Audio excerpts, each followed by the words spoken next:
በስመ አብ ወወልድ ወመንፈስ ቅዱስ አሐዱ አምላክ አሜን። የተከበሩ አባታችን መልአከ አርያም አባ ገብረ ሥላሴ የዚህ ደብር አስተዳዳሪ፣ የተከበራችሁ አይንተ እግዚአብሔር አበው ካህናት፣ ላይካነ ምስጢር ዲያቆናት፣ ሰባክያነ ወንጌል ዘማሪያን፣ በዚህ ጉባኤ የተገኛችሁ አባቶች፣ እናቶች፣ ወንድሞች፣ እህቶች እንዲሁም ሕፃናት ሁላችሁም በእግዚአብሔር ስም እንዴት ዋላችሁ? እንደምን ሰነበታችሁ? አሜን። በማያልቀው ቸርነቱ በማይለወጠው አባትነቱ በደላችን ሁሉ ይቅር እያለ ለዚህ ዕለት ለዚህ ሰዓት ስላደረሰን ዛሬም ዘወትርም ለዘላለሙ ክብርና ምስጋና ለእርሱ ይሁን፣ አሜን። በሚኖረን ጊዜ አጠር ላለ ጊዜ የምንማማርበት የትምህርታችን ርዕስ በሰይጣን እንዳንታለል የሚል ነው። በሰይጣን ምን እንዳንሆን እንዳንታለል። ይህን ቃል የተናገረው ታላቁ ሐዋርያ ቅዱስ ጳውሎስ በሁለተኛ የቆሮንቶስ መልእክቱ ምዕራፍ 2 ቁጥር 11 ላይ ነው። እንግዲህ ቅዱስ ጳውሎስ ካስተማራቸው ብዙ ነገሮች አንዱ ይህንን የተመለከተ በሰይጣን እንዳንታለል ምን ማድረግ እንደሚገባ የሚያመለክትና የሚጠቁም ነው። ስለ ሰይጣን አታላይነት የሚገልጽ ነው። ሰይጣን ስሙ ራሱ ተቃራኒ ማለት ነው። አታላይም ማለት ነው። ጠላትም ማለት ነው።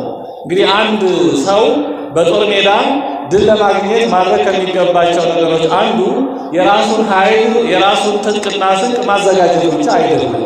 ከዛ ባሻገር ከዛ በተጨማሪ ከዛ ባላነሰ ምናልባት አንዳንዴም ከዛ በበለጠ የጠላቱን ኃይል የጠላቱን አስተላለፍ የጠላቱን ስልት ማወቅ ይኖርበታል። አለዛ እሱ ምንም ያህል ቢዘጋጅ ምናልባት ጠላት የእሱን ስልት ቀድሞ ካወቀበትና የበለጠ ተዘጋጅተው ከሆነ ያ ሁሉ ድካሙ ከንቱ ሊሆንና ሊሸነፍ ይችላል። ስለዚህ በክርስትና ሕይወት እኛ ምንም ያህል በራሳችን የራሳችንን ዝግጅት ያደረግን ቢመስለን የጠላትን የዲያብሎስን ማታለል በሚገባ ካልተረዳን ባልጠበቅነው መንገድ በትንሹ ሰይጣን ድል ሊያደርገን ይችላል። ለዚህ ነው ቅዱስ ጳውሎስ በሰይጣን እንዳንታለል የእርሱን ሐሳብ አንስተውምና ብሎ ሁለተኛ ቆሮንቶስ ምዕራፍ 2 ቁጥር 11 ላይ የገለጸው። እንግዲህ ቅዱስ ጳውሎስ ይህን ያለበት ምክንያት አለ። ይሄ ቃል የተነገረው በሁለተኛ ቆሮንቶስ መልእክቱ ላይ ነው። ማለትም ለቆሮንቶስ ክርስቲያኖች፣ ቆሮንቶስ ማለት ከተማ ናት፣ ሀገር ናት። ግሪክ ሀገር ውስጥ ያለች ከተማ፣ ጥንታዊት ከተማ ናት። የብዙ ፈላስፎች መናኸሪያ የነበረች ናት።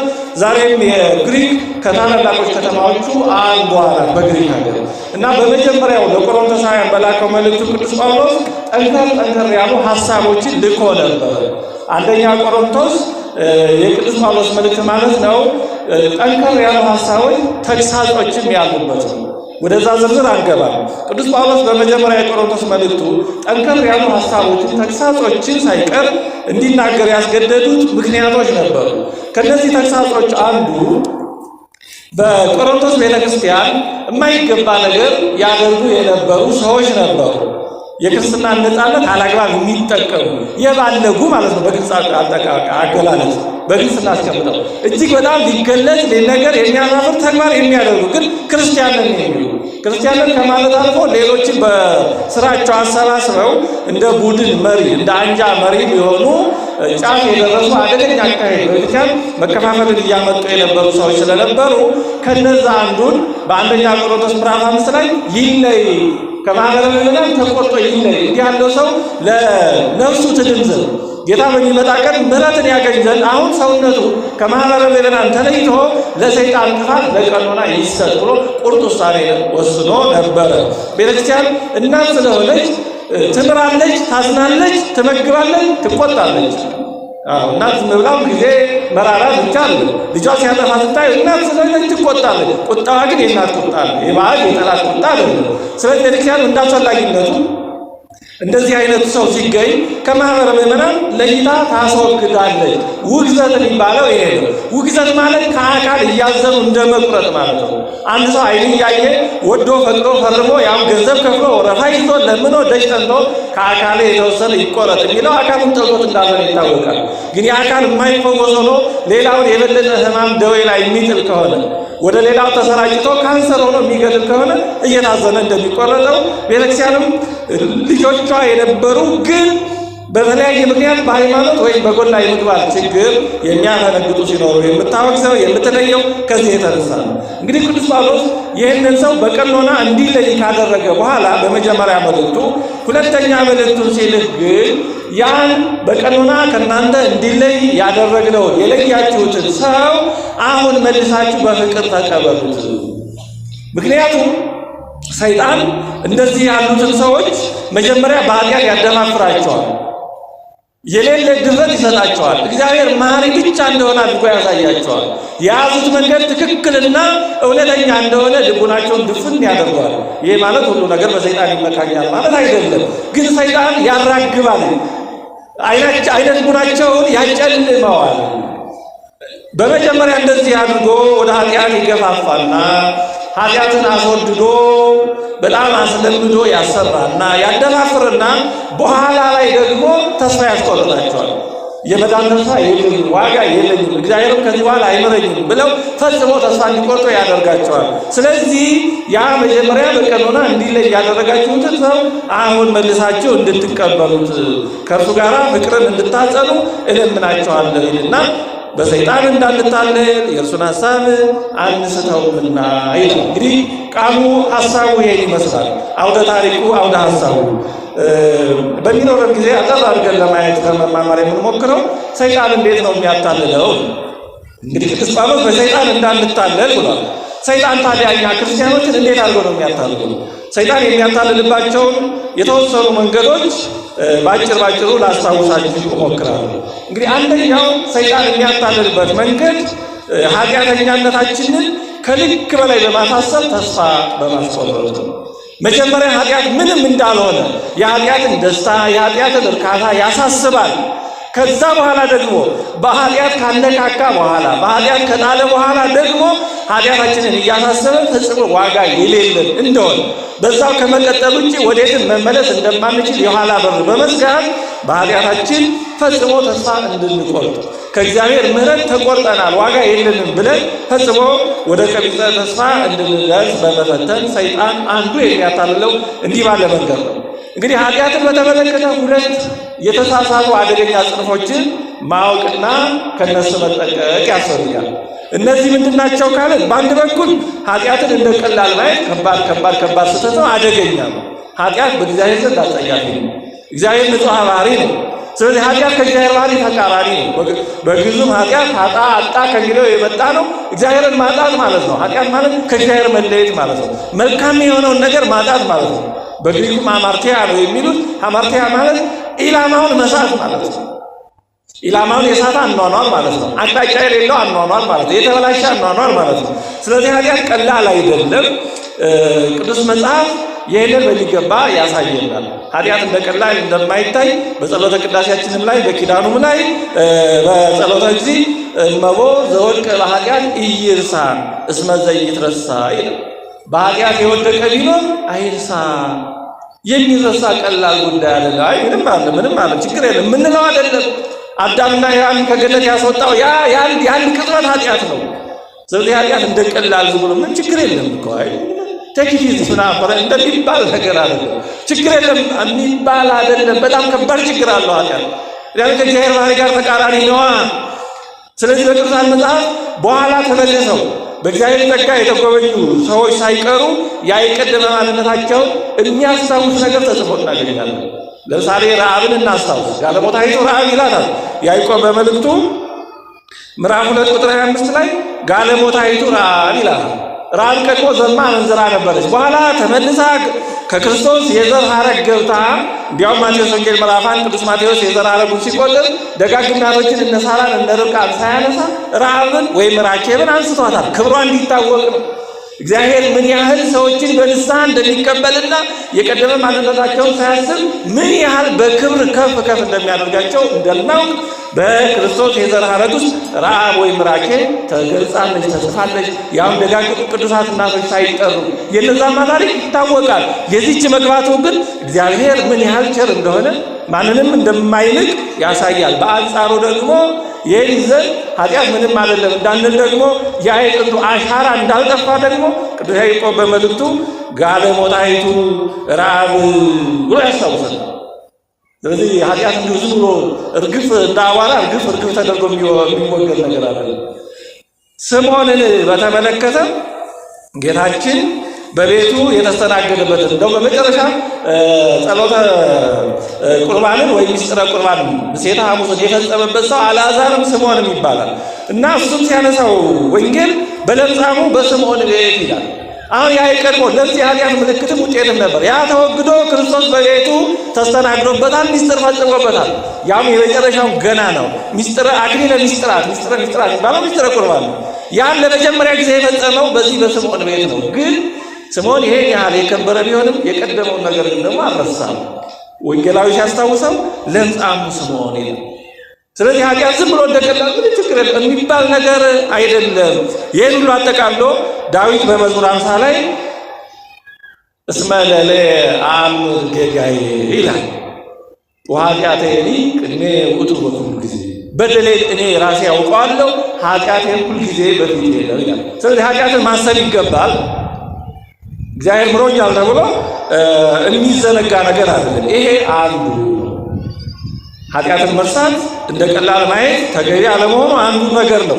በሌላ በኩል ደግሞ ኃጢአትን ብቻ እያሰቡ በዛው መዋጥ የእግዚአብሔርን ምሕረት እስኪዘነጉ ድረስ የእግዚአብሔርን ይቅር ባይነት እስኪያሰነጋን ድረስ ኃጢአትን አብዝቶ ማሰብና በዛው ተስፋ እየቆረጡ መሄድ ደግሞ ሌላ አደገኛ ጽንፍ ነው።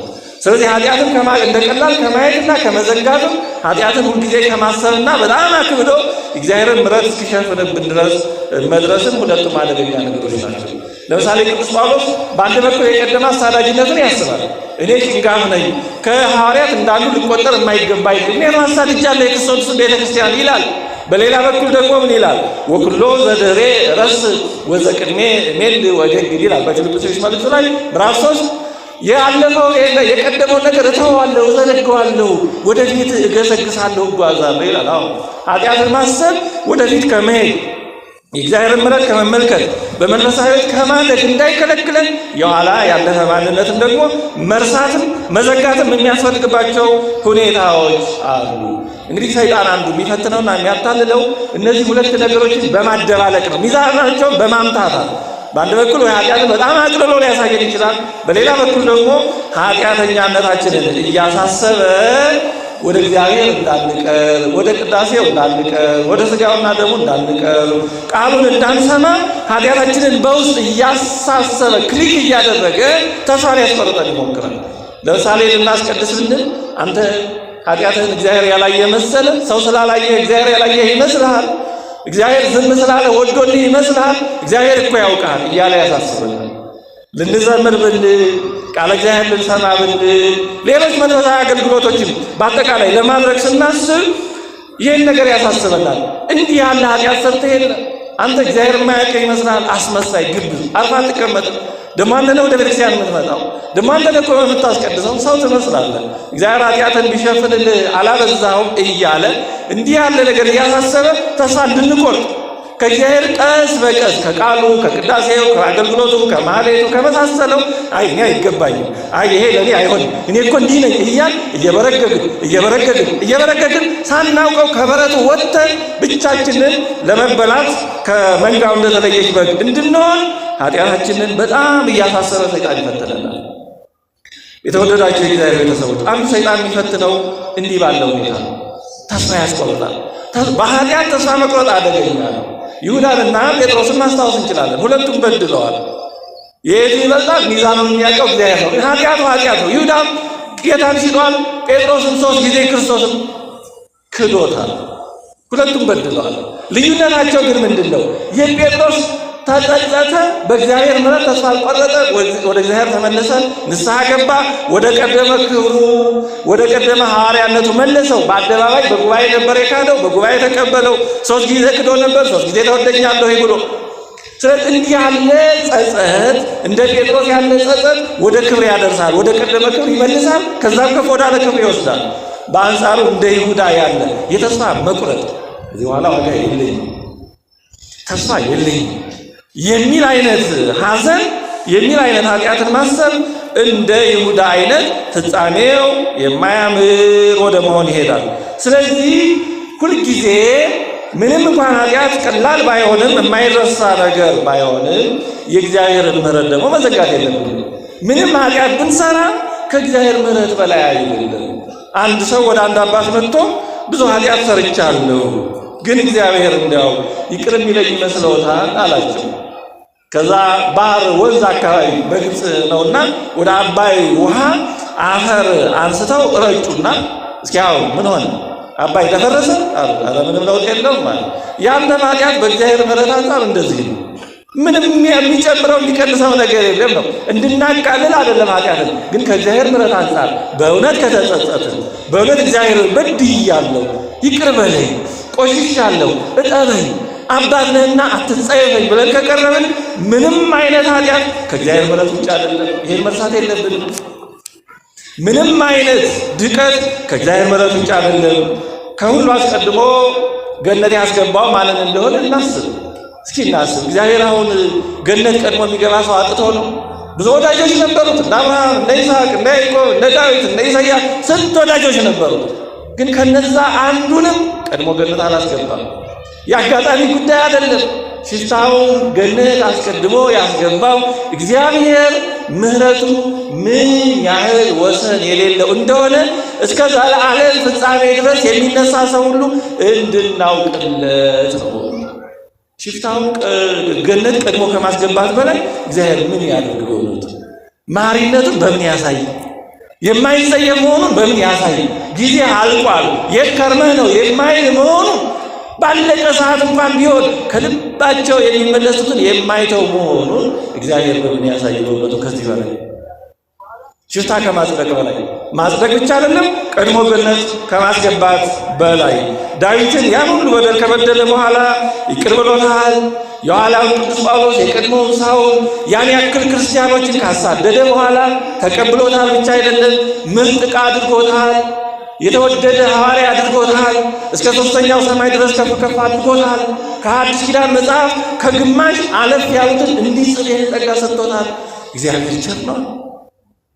ይህን ያህል ነው ምሕረቱ፣ ይህን ያህል ነው የቸርነቱ ብዛት። ስለዚህ ሰይጣን በተስፋ መቁረጥ የኃጢአታችንን ብዛት እንደ የበደላችንን ብዛት እያሳየ ተስፋ ሊያስቆርጠን ሊያርቀን ሲጀምር እንዲህ የእግዚአብሔርን ምሕረት ማሰብ ይኖርብናል። አንድ የእግዚአብሔርን ሰው ሰይጣን ሲፈትነው ኃጢአቱን እያሳሰበ ሲፈትነው በእግዚአብሔር ምሕረት ይጽናናል። አዎ ልክ ነው፣ በድያለሁ፣ ኃጢአተኛ ነኝ፣ ግን እግዚአብሔር ምሮኛል፣ ይቅር ብሎኛል ብሎ ሰይጣንን ያሳፍረዋል። እንደገና ደግሞ ደጋግ ስራውን፣ ትሩፋቱን፣ ጾሙን፣ ጸሎቱን፣ ትህርምቱን እያሳሰበ በትዕቢት ሊፈትነው ሲል ደግሞ አይ እኔማ ኃጢአተኛ አይደለሁ፣ ኃጢአቴ የሰራው አይደለሁ፣ እግዚአብሔር ይቅር ብሎኝ ነው እንጂ እኔማ የመጨረሻ ኃጢአተኛ አይደለሁ ይልና ደግሞ በትህትና ያን የሰይጣን የትዕቢት ጾም ያፈርስበታል። እንዲህ እያደረገ ሲዋጋ አንድ ወቅት ራሱ ሰይጣኑ ሰልችቶት አፍ አውጥቶ ተናገረ ይባላል። አንተ ምን አይነት ሰው ነው? በዚህ ባጠምድ በዚህ ታመልጠኛለህ፣ በትዕቢት ሳጠምድ በትህትና ታጠምደኛለህ፣ በትህትና ደግሞ በትህትና ሳይሆን በቀቢጸ ተስፋ ላጠምድ ሲል ደግሞ በእግዚአብሔር ምሕረት ታመልጠኛለህ፣ ልይዝህ አልቻልኩም። በጣም ጥበብ ያስፈልጋል። ቅዱስ ጳውሎስ እንዳንታለል ያለው ለዚህ ነው። ሰይጣን ሞኝ አይደለም። አሁን ብዙ ሰዎች ሰይጣን ጅል ይመስላቸዋል። አንዳንዴ ስዕሎቻችንን ምናምን ሳያሳስቱ እንዳይቀሩ ሰጋል። የሰይጣን ማለት ቀንዱ በጣም ትልልቅ የተንጨፈረረ እሳት የሚተፋ ምናምን እንደዛ ሆኖ ስለሚሳል ሰይጣን እንደዛ ብቻ ነው። አዎ ያስፈራል፣ እውነት ነው፣ በጣም አስፈሪ ነው። ግን እንደዛ ብቻ አይደለም። አእምሮ ተኳኩሎ በጣም በአማሩ ቃላት በአማሩ ሁኔታዎች መልካም መዓዛ ያለው መስሎ ሁሉ ይመጣል። የለውም ግን መስሎ ይመስላል። ራሱ ቅዱስ ጳውሎስ እንዳለው ሰይጣን የብርሃንን መልአክ መስሎ ይመጣል አለ። ሚካኤል ገብርኤል ነኝ ብሎ ይመጣል።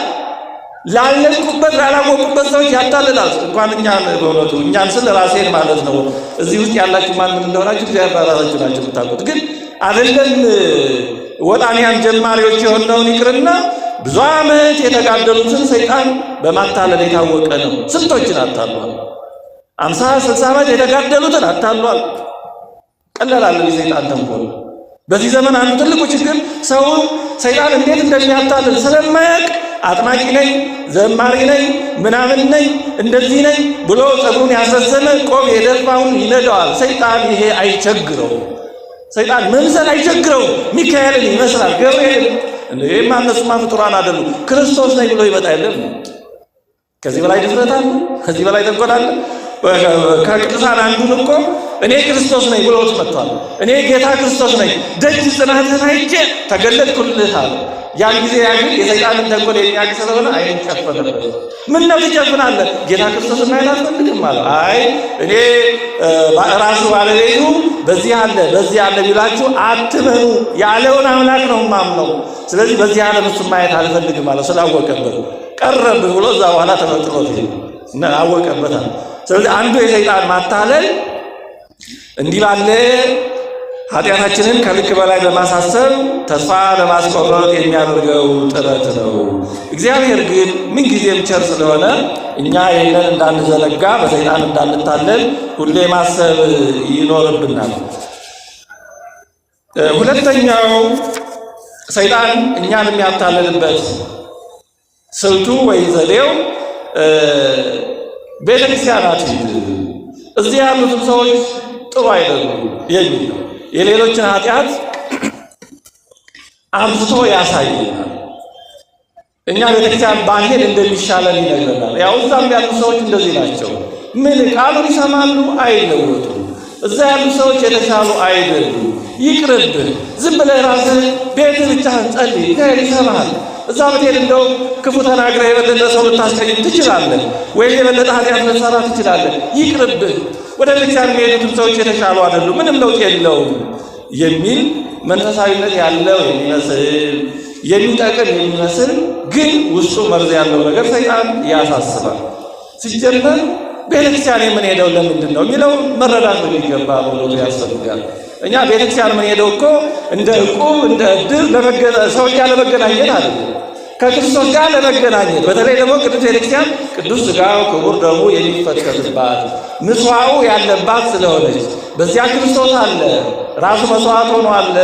ሊቀ ካህናት ሆኖ መስዋዕቱን ያቀርባል፣ ይቀበላል፣ ራሱ መስዋዕት ሆኖ ይሰጣል። ይህን የትም ልናገኘው አንችልም። ቤታችን ይህን ልናገኘው አንችልም። ሰፈራችን ይህን ልናገኘው አንችልም። ይህን የምናገኘው ቤተክርስቲያን ብቻ ነው። ከዚህ በተጨማሪ ቅድስት ቤተክርስቲያን በህብረት እግዚአብሔርን የምናመልክባት የጋራ አምልኮ የሚፈጸምባታል። የጋራ አምልኮ ያስፈልገናል። ህብረት ያስፈልገናል። ማንም ክርስቲያን ብቻውን ምንም ማድረግ አይችልም። አንድ ሰው ለምሳሌ ራሱን ሊያጠምቅ አይችልም። ለራሱ አንድ ሰው ብቻውን ቀድሶ ሊቆርብ አይችልም። ቤተክርስቲያን ጉባኤያዊ ናት።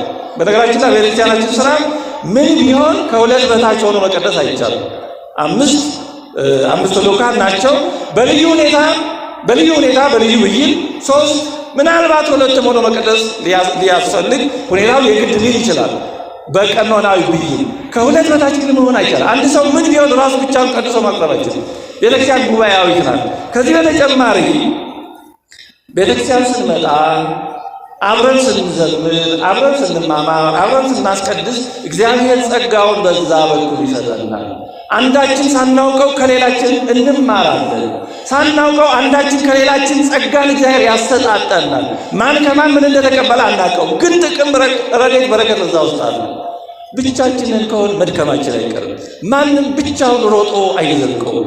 አይደለም እኛ በዚህ ዓለም የምንኖረው ይቅርና በገዳም የሚኖሩ ዝጉሃውያን እንኳን ሳይቀር አንዳንድ ጊዜ ወይ እግዚአብሔር መልአኩን እየላከ ያጽናናቸዋል፣ ወይ ወደ ሌላ እየሄዱ እንዲጽናኑ ያደርጋቸዋል። ሰው እንዲህ ባለ ሁኔታ ነው የተፈጠረው። ሰው የሚረዳው ረዳት ንግበር ሎቱ ቢጸዘይ ረዶ ያለው እግዚአብሔር እንድንረዳዳ ነው። መረዳዳት አይነቱ ብዙ። ብቻችንን ከሆን ግን መድከማችን አይቀርም። አንድ ምዕመን በአንድ ወቅት ይባላል በሆነ ትልቅ በዓል ቀን በሰንበተ ክርስቲያን ቤተክርስቲያን አልሄድም ብሎ እቤቱ ተቀምጦ እሳት አንድዶ እየሞቀ ነበረ። ያው በተለያየ ምክንያት ቤተክርስቲያን ይቅርብኝ ሰዎቹን እያሰበ እዛ ቤተክርስቲያን በሚያገኛቸው ሰዎች ተበሳጭቶ ከዚህ ለአለፌ ቤት ልቀመጥ ብሎ ቤቱ ተቀምጦ እሳቱን አንድዶ እየሞቀ ሳለ ከአገልግሎት በኋላ የንስሐ አባቱ ሄዱ። ከዛ ሲያዩት እሳት አንድዶ እየሞቀ ነው። ምንም ሳይናገሩት ወንበር ከጎኑ ስበው ተቀመጡ። ከዛ በኋላ የሚንቀለቀለው እንጨት መካከል አንዱን አወጡና ወደ ዳር ለብቻው አስቀመጡት። ከዛ ያ ብቻውን ያለው እንጨት ያው ነደደ። ያዘውን እሳት ሲጨርስ ጥቂት ቆይቶ ጠፋ። ከዛ በኋላ አብሮ ያለው ይነዳል፣ ይንቀለቀላል። ሊወጡ ሲሉ ያን ለብቻው ተነጥሎ የጠፋው እንጨት መልሰው እዛ ከሚነዳው እንጨት መሃል አደረጉና ጥለው ሊሄዱ ሲሉ ልክ እሱ ነገሩ ገባውና እግራቸው ላይ ወድቆ አባቴ ሆይ በጣም ልብን የሚነካ ስብከት ስለሰበኩኝ አመሰግኖታለሁ፣ ከሚቀጥለው እሑድ ጀምሮ ቤተክርስቲያን አልቀርም አላቸው ይባላል። እና ብቻችንን ምን ያህል ብንንቀለቀል ምን ያህል ብንጠረጠር መጥፋታችን ቀድመን መጥፋታችን አይቀርም። ያ ያጠራቀምነው ነገር ያልቃል። የሆነ ጊዜ ያ ቀናይነቱ ያ ስሜቱ ብሎ የሆነ ጊዜ ያልቃል። ያኔ ባዶአችንን እንሆናለን። ስለዚህ ሰይጣን ቤተክርስቲያናት ዝም ብለህ ራስህ ብቻህን የሚለን በቀላሉ ሊያጠቃንና ሊያጠፋን ስለሚፈልግ የተወደዳችሁ የእግዚአብሔር ቤተሰቦች፣ ስለዚህ ሰይጣን እንዲሁ ከቤተክርስቲያን ከጉባኤ ከህብረት ከጋራ አምልኮ ከጸሎተ ቅዳሴው ከማህሌቱ ከዝማሬው ከአውደ ምሕረቱ እንድንለይ በውስጣችን ሀሳብ ሲያመጣ ይሄ ነገር የሰይጣን ሀሳብ መሆኑን መረዳት ያስፈልጋል። ከዚህ በተጨማሪ በእውነቱ ሌሎችን ኃጢአተኞች አድርጎ የሚያሳይ መንፈስ በጣም አደገኛ መንፈስ ነው። የሌሎችን ኃጢአት እያጎላ የራሳችንን ኃጢአት ደግሞ እንደሌለ እያስመሰለ ወይም በተቃራኒው ደግሞ ወይም ከዚህ ባሻገር እኛን ጻድቃን ሌሎችን ኃጥአን እኛን እግዚአብሔርን ሕግ አክባሪዎች ሌሎች ደግሞ ስርዓት አፍራሾችና ተላላፊዎች እያደረገ የሚያሳይ መንፈስ በጣም አደገኛ ነው። እንዲሁም እንዲህ ያለው የሰይጣን ፈተና በጣም ከባድ ነው። አንድ ሰው በእውነት ከእግዚአብሔር ጋር ሲኖር በተገላቢጦሽ ነው የሚሆነው። ምን ማለት ነው? የራሱ ኃጢአት ይታየዋል፣ ሌሎች ደግሞ ደጋግ ሆነው ነው የሚታዩት። ይሄ የእውነተኛ በእግዚአብሔር መንፈስ የመኖር አንዱ መገለጫ ነው። በነገራችን ሰው በእውነት ከእግዚአብሔር ጋር ሲኖር ቅድም ያነሳነው መጠን እንዳለ ሆኖ ግን የራሱ ደካማነት የራሱ ኃጢአተኝነት ይታየዋል፣ ሌሎች ደግሞ ደጋግ ሆነው ይታዩታል። ኃጢአተኞች እንኳን ቢሆኑ እሱ የሚታየው ቅድስናቸው ነው። ይሄ የበጣም የመብቃት መገለጫ ነው።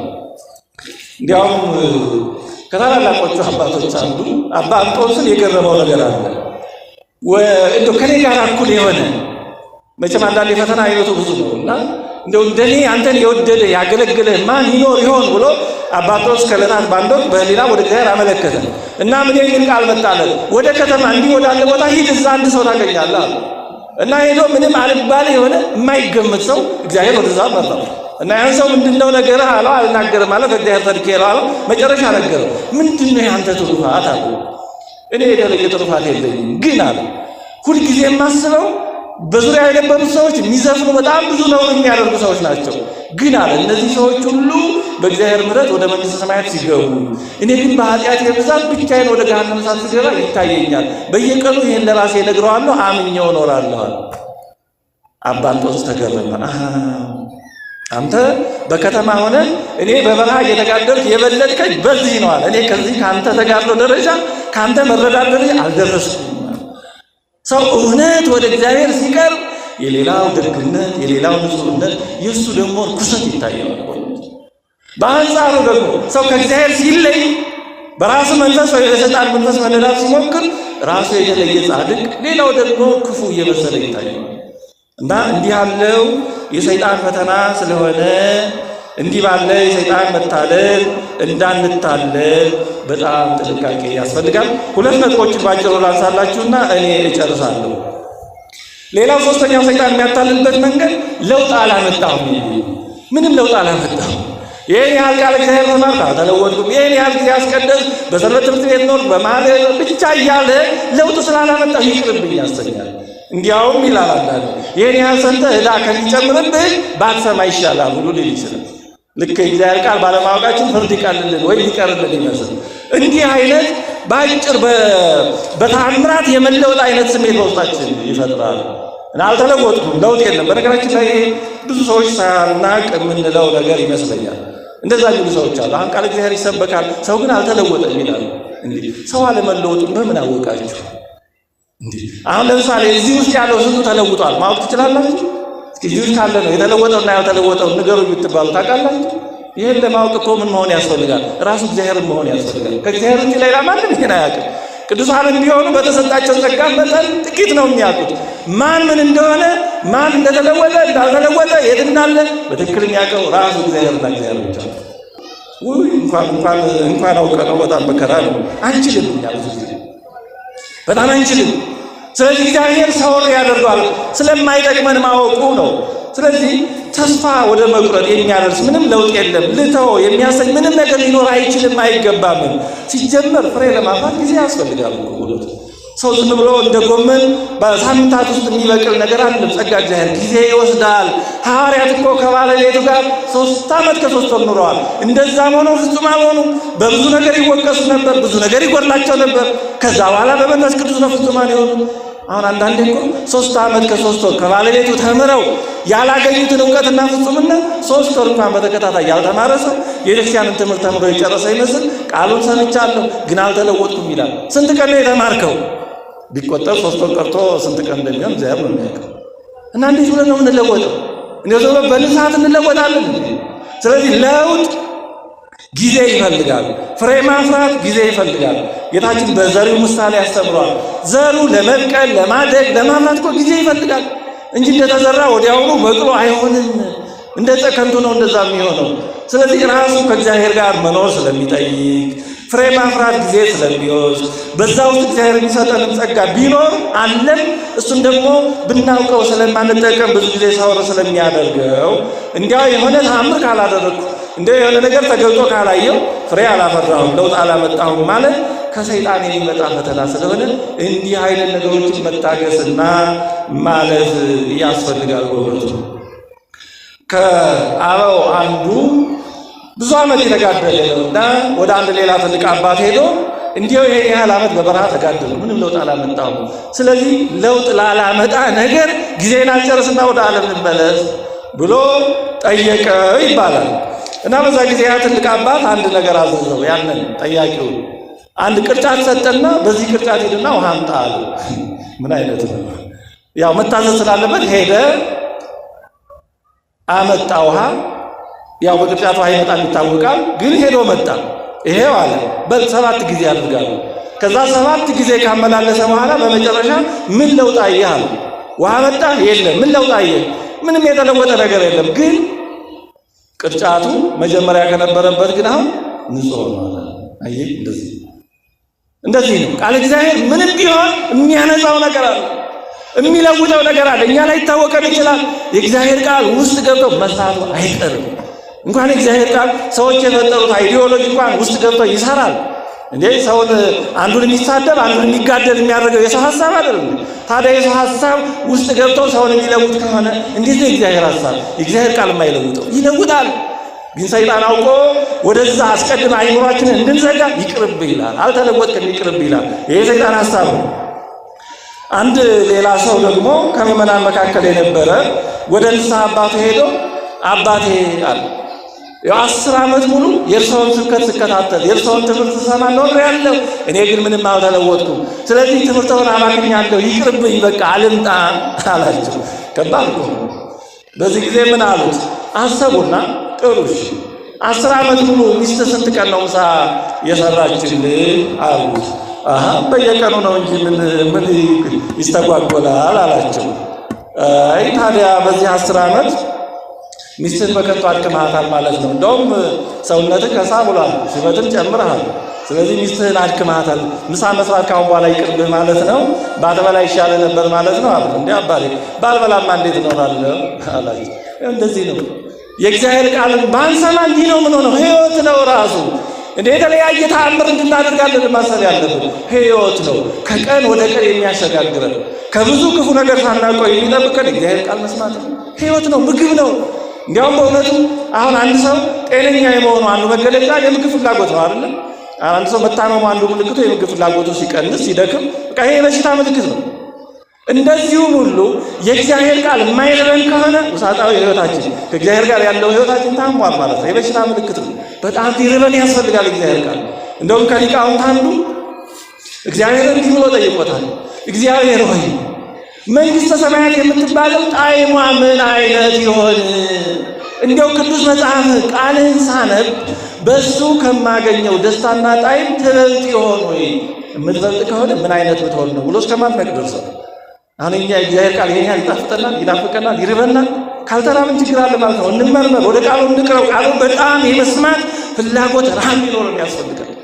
ሰይጣን አንዱ የሚፈትነን እንዲህ ካሉ ጸጋ እግዚአብሔር ከቃሉ ከማሌቱ ከማህበር አገልግሎቱ ከጋራው ጸሎት ከኪዳኑ እንዲህ ባሉ ማታለሎች ሊያርቀን የሚፈልግ ስለሆነ ይህንና ይህን የመሳሰሉ ብዙ የማታለያ ተንኮሎች ስላሉት እነዛን ዘርዝረንም ስለማንጨርሳቸው በአጠቃላይ ሰይጣን መንፈሳዊ እያስመሰለ ወደ ውስጣችን በህሊናችን በምናየው በምንሰማው የሚልካቸውን ሀሳቦች በደንብ ጠንክሮ መዋጋት ያስፈልጋል።